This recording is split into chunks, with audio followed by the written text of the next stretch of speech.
Bueno, lamentablemente durante la jornada de hoy estuvimos haciendo referencia a un hecho ocurrido en el norte de la ciudad de Santa Fe, un hecho que tuvo varios desencadenantes, una situación de violencia, un tiroteo que termina con el cierre temporario de un centro asistencial de salud, pero detrás de esto hay distintas situaciones que son foco de preocupación diario, tanto de los vecinos como de las autoridades. La inseguridad, la violencia, la exclusión, chicos que no tienen o parecen con un futuro demasiado lejano como para alcanzar, y por eso nuestro entrevistado de esta noche ya con nosotros. Leonardo Martínez es coordinador del Nodo de Salud del Ministerio de Salud de la provincia de Santa Fe. Hoy estuvo participando de esta reunión, así que ¿por dónde le ven la vuelta? Bueno, una de las cosas que es lo más interesante es cómo lo ponen en contexto ustedes al problema, porque me parece que la respuesta inmediata que tiene que ver con sumar policías, las rondas policiales y demás, es algo que al haber una definición institucional y política es rápido de actuar. Pero es lo primero que pide la gente, claro, más policía. Pero me parece que hay que complejizar el análisis, porque lo que tenemos que tratar es de actuar sobre las causas que generan situaciones de violencia. De hecho, esto se produce en la calle, a media cuadra del centro de salud. La perspectiva que tenemos es analizar toda la gente que va a ofrecer servicios, va a trabajar con la gente de la comunidad, tiene que estar protegida. No solo los trabajadores del centro de salud, la gente de la escuela que participa, la gente del municipio que va a trabajar, pero fundamentalmente los vecinos, que son los que están 24 horas ahí y que viven permanentemente las situaciones de violencia. Y me parece que hay que pensar la situación de violencia en un contexto amplio. Un colectivo que llega a 10 cuadras del barrio y que la gente, los vecinos del barrio y los trabajadores tienen que hacer esas 10 cuadras caminando, tienen una sensación de vulnerabilidad importante. Si uno tiene los cables del barrio puesto a una determinada altura que una ambulancia no puede ingresar, hay una situación de vulnerabilidad. ¿Esto es así? Esto es así, ocurre en un montón de lugares, en un montón de barrios. Por eso el planteo que nosotros hacemos es, pensemos que tenemos un grupo de absoluta vulnerabilidad que son los jóvenes y adolescentes del barrio, en este caso de Las Lomas.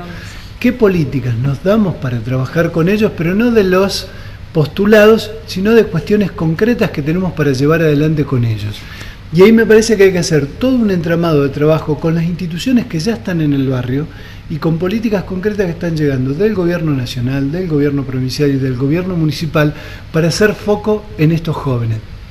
Porque si no, nos encontramos que hacemos un recorte de que si hoy afecta a educación, aparece el planteo de educación, si afecta a salud aparece el planteo de salud, pero siempre lo fragmentamos y no estamos viendo el fondo del problema, que es qué hacemos con estos pibes. Y la mayoría de las veces los pibes respetan a las instituciones. Yo recuerdo un episodio anterior que también los medios lo cubrieron en Barrio Las Delicias. Una disputa del mismo modo entre jóvenes del barrio termina llegando al centro de salud, pero porque el pibe que estaba lesionado va a golpear al centro de salud para que lo protejan. Digo, están viendo que el centro de salud ese se constituye un lugar de alojamiento. Lamentablemente un lugar de alojamiento de un episodio de violencia. Pasado el momento de la coyuntura y del episodio de violencia, ¿qué hacemos? Esa es la discusión que nos estamos dando. Y yo creo que hay estrategias concretas que podemos llevar adelante. Porque si no, nos va a suceder que vamos a poner a los pibes de los barrios pobres, les generamos barreras antropológicas. Digo, el Camino Viejo Esperanza es una barrera antropológica concreta. Los pibes de Las Lomas no pasan del otro lado, no interactúan con Barrio Cabal, ni con otros chicos. Por lo tanto, imagínense el nivel de aislación que tienen. ¿Cómo esos pibes pueden asumir que la ciudad les pertenece, que tienen derechos, que los insumos culturales tienen que estar a disposición de ellos? Porque desde el centro de salud, por ejemplo, se arma un taller de cine, de fotografía, porque se los lleva para el día de la primavera, actividades en la costanera, porque se tienen que generar desde políticas públicas concretas, desde hechos singulares y chiquitos que a los pibes les permite interactuar, a otros que tienen que ver con políticas a mediano y largo plazo. ¿Esos chicos están identificados en estos barrios así? Bueno, en el caso de Las Lomas vamos a sí, sí, porque si ustedes dimensionan lo que es el plano de Las Lomas, que además fíjense esto simbólicamente, busquen cualquier plano de la ciudad de Santa Fe y Las Lomas no aparece. o aparece desdibujado. No busquen en Google porque directamente no existe. Digo, ahí hay un hecho significativo. Si en la cartografía de nuestra ciudad ese barrio no aparece, digo, hay algo que está pasando en términos simbólicos. Pero es un barrio muy chiquito y muy dimensionable, imposible de trabajar. Claro. Leonardo, ¿y desde qué lugar se hace este postulado? Porque digo, sí, en este caso es coordinador del nodo de salud, que uno entiende que es el Estado, y uno reclama que sea el Estado. Digo, todo lo que está planteando, ¿no corresponde ponerlo en práctica? Claro. Bueno, y pidiendo más presupuesto y pidiendo presencia, porque uno dice, el ejemplo del plan Abre en el barrio Coronel Dorrego es el ejemplo a seguir, o por lo menos lo que muchos dicen que hay que hacer. ¿Qué se espera para replicarlo? Porque la pregunta que usted hacía es, ¿qué hacemos? ¿Nos damos políticas? Las políticas me parece que están. Yo no sé si copiando modelos. Sí. Bueno, exactamente. Parte de esto, yo no me quedo en el diagnóstico porque estoy para instrumentar políticas, digamos, si no me quedaría solamente en una instancia de discurso. Nosotros desde el Centro de Salud y a cuenta del equipo de salud se están trabajando con grupos de estos chicos, no con todos los grupos, sino con algunos de los grupos de los chicos para tener los contenidos y para empezar a trabajar como esto de la violencia, el pasar al acto como algo inmediato, no es algo que nos va a generar una solución. Pero también venimos trabajando con todas las instituciones del barrio, ¿sí? Desde la capilla, el centro de salud, la escuela, la comunidad TOBA, todos los que intervienen con instituciones y con actividades concretas en el barrio, vamos por la cuarta reunión de red. La red tiene como sentido generar estrategias concretas para que estos pibes estén contenidos. De hecho, el jueves que viene vamos a tener uno de los espacios para discutir esto, quién está tomando, definir esto, cuántos son los pibes que están en vulnerabilidad, dónde están contenidos, dentro de todas las actividades que estamos generando dentro del mismo barrio con todas estas instituciones. ¿Quiénes tienen estos pibes contenidos? Digo, se están haciendo cosas, pero también lo que sucede es que la mayoría de estos pibes generan un gran malestar en todas las instituciones. Fueron echados de la vecinal, de la parroquia, del centro de salud, de todos los lugares. Bueno, el desafío es, hay cosas que se están haciendo, pero tenemos que ir redefiniéndolas. Y en el marco de estos trabajos en red, a mí me parece que el ejemplo del Plan Abre es algo interesante. Yo recordaba la experiencia de Alto Verde. Alto Verde tiene una historia de construcción institucional, de las instituciones que se juntan, que discuten, que tienen una mirada crítica, que es lo que permite que después se pida que el Plan Abre llegue. Digo, no es únicamente una medida de definición política, que eso tiene que estar, y yo creo que la estamos construyendo, pero también tiene que haber un grupo de vecinos que estén discutiendo y que la estén sosteniendo, y que digan y que marquen la agenda política de por dónde tienen que ir las cosas. Porque si no, nos vamos a quedar trabajando únicamente con un grupo de jóvenes y a lo mejor no son los más vulnerables. Es importante escuchar este discurso porque lamentablemente dentro de la sociedad escuchamos lo contrario, siempre una cuestión bastante pesimista y derrotista también, ¿no? Porque decir, bueno, ya no se puede hacer nada, se pide como medida siempre inmediata cárcel o presencia policial, como si uno pudiera vivir con un policía al lado.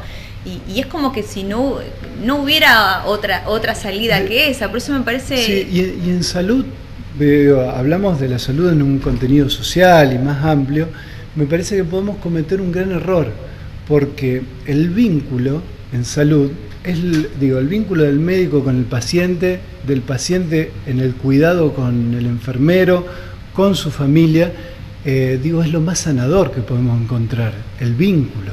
El medicamento es importante y todo lo demás, pero nosotros estamos viendo que los niveles de mortalidad materna y neonatal bajan en la medida que la madre está lo más accesible posible a la neonatología y accediendo en todo momento. Ahora, tenemos que tener en claro esa concepción, porque si no lo que vamos a hacer es impedir que la madre circule, impedir que la madre esté cerca de su niño, impedir que los familiares entren a cuidar a uno de sus familiares. El tema de la seguridad es importante, nosotros tenemos que cuidar a nuestros trabajadores, pero en un determinado marco que hagan que las estrategias terapéuticas esenciales puedan continuar. porque si no terminamos desvirtuándonos. Nos metemos también en el tema de los hospitales. Sí, Claro, sí, claro. Que ese es otro, porque a veces también dice, ¿por qué no ponen detectores de metales? ¿Por qué no se restringe? Que entre un paciente y bueno, limitar esa gran sociedad que se forma en un hospital, en lo que eran SAMCOS antes y demás. Y es todo un debate, o sea, siempre se va a la medida que pasa por lo policial. Sí, y además que no solo que reduce la perspectiva, sino que dentro de los actores que toman las definiciones siempre son determinados sectores. Por ejemplo, en los grandes hospitales, ¿qué hacer con las medidas de seguridad o no? La comunidad nunca fue escuchada, o nunca se escucha. Digo, yo creo que es importante y hay que resguardar y cuidar a los trabajadores. Pero digo, no podemos caer después en dilemas o en situaciones contradictorias donde los derechos de los trabajadores o de los profesionales estén en contra de los derechos de la comunidad.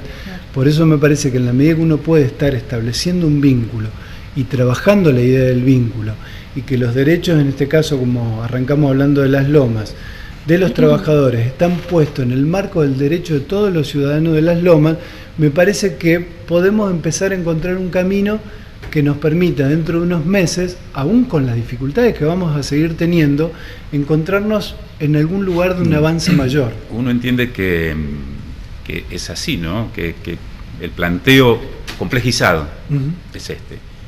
El tema es cómo se vuelve a restablecer ese vínculo de confianza entre paciente, efector de salud, entre el trabajador de la salud, cuando ese trabajador está con miedo.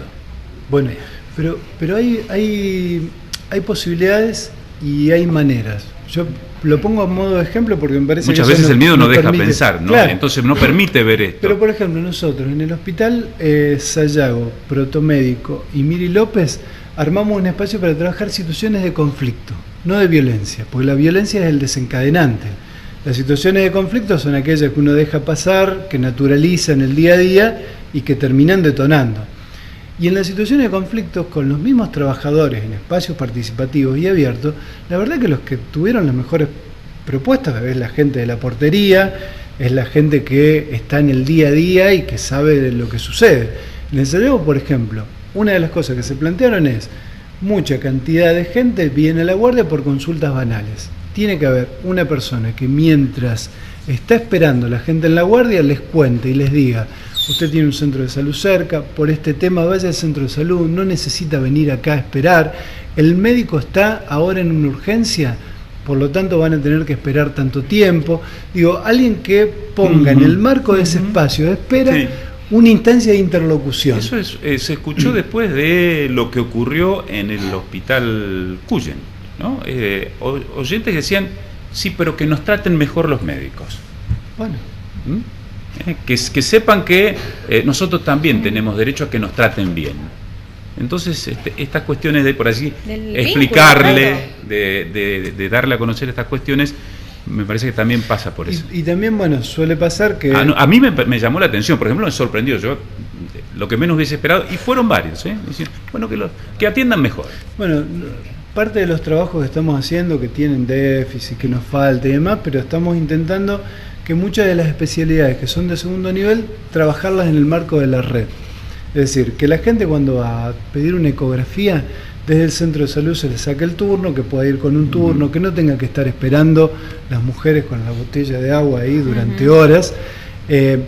Ahora, esos son todos ensayos que también tienen que ver con la posibilidad de bajar los niveles de conflicto.